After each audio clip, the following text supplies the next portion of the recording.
হারাম খাইয়া কোনো মজা নাই। কম দামের জিনিস খান, যা হালাল বেতন পান, কম দামের জিনিস খান, কচু শাক খান। হাসতেছেন আপনারা? আরে ভাই, কচু শাকে 100% ক্যালোরি।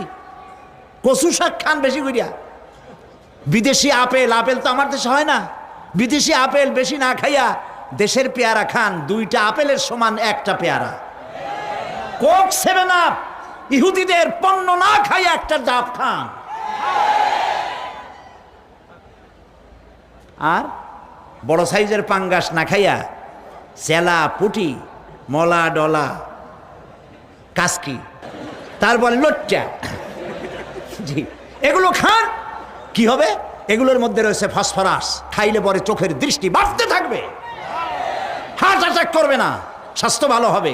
স্বাস্থ্য ভালো হওয়ার অর্থ পেটটা বিশাল আকারে হওয়া না, পেটটা ছোট হওয়া, সিনাটা চওড়া হওয়া, এইটার নাম স্বাস্থ্য ভালো।